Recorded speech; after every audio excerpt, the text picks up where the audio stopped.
कि काउंसलिंग से संबंधित जो नोटिस बीएसएससी ने 19 सितंबर को खुद ही जारी किया था, जिसमें ये कहा गया था कि नवंबर प्रथम सप्ताह में काउंसलिंग शुरू होगी, उस नोटिस का पालन बीएसएससी खुद ही नहीं कर रही है, क्योंकि अभी तक काउंसलिंग की तिथि घोषित नहीं की गई है और ना ही काउंसलिंग के लिए कोई रैंक लिस्ट जारी किया गया, जबकि नवंबर प्रथम सप्ताह में आने में सिर्फ 3 दिन बचा हुआ है। और दूसरी तरफ जो 727 नए अभ्यर्थी मुख्य परीक्षा पास किए, उनके लिए भी टंकन और आशुलेखन परीक्षा की तिथि घोषित नहीं की गई है। सिर्फ इतना बताया गया है कि 30 अक्टूबर के बाद ये परीक्षा होगी, लेकिन आज 29 अक्टूबर है और अभी तक कोई तिथि घोषित नहीं की गई है।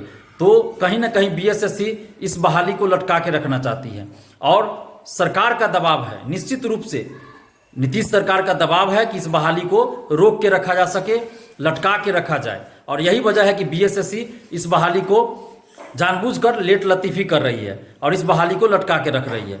इसलिए एक बार फिर से हम लोग को सड़क पर उतर कर आंदोलन करना पड़ेगा, क्योंकि जब जब बीएसएससी ने कोई कदम उठाया है तो वो सिर्फ और सिर्फ छात्र आंदोलन के बाद ही उठाया है। तो बीएसएससी प्रथम इंटर स्तरीय बहाली का काउंसलिंग शुरू हो, इसके लिए हम लोग को फिर से सड़क पर उतर के आंदोलन करना पड़ेगा।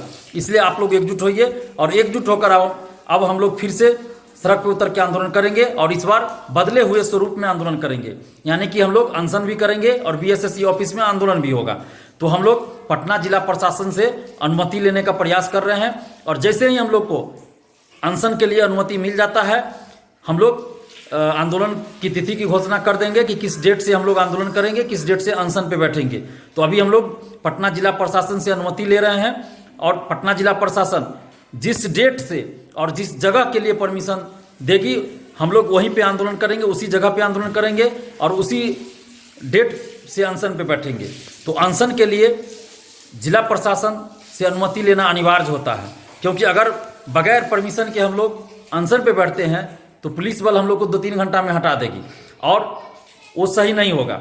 लेकिन अगर हम लोग परमिशन लेके अनशन पे बैठते हैं तो इसका फ़ायदा ये होगा कि एक एक मिनट पे हमारी जो मांग है, हम लोगों की जो एक्टिविटी है, वो सरकार और आयोग तक जाएगी, वो भी सरकार के अधिकारियों के द्वारा जाएगी।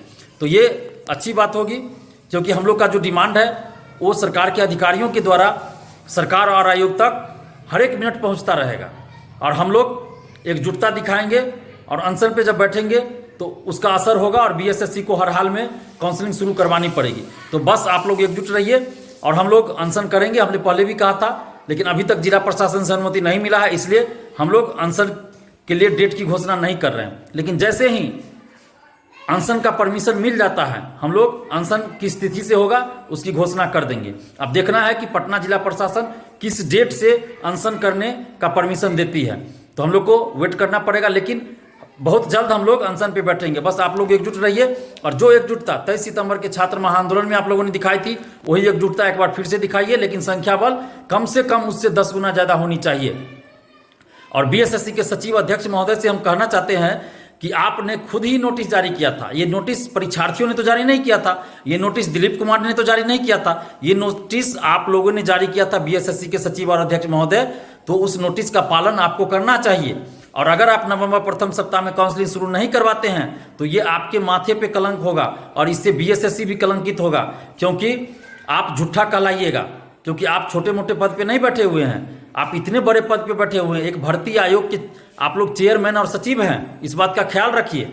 और अगर आप नवंबर प्रथम सप्ताह में काउंसलिंग शुरू नहीं करवाते हैं तो ये आपकी लापरवाही होगी, आपका निकम्मापन होगा, आप अपने निकम्मेपन की वजह से नहीं करवा पाएगा। तो इसलिए आप लापरवाही छोड़िए, नवंबर प्रथम सप्ताह में हर हाल में काउंसलिंग शुरू करवाइए।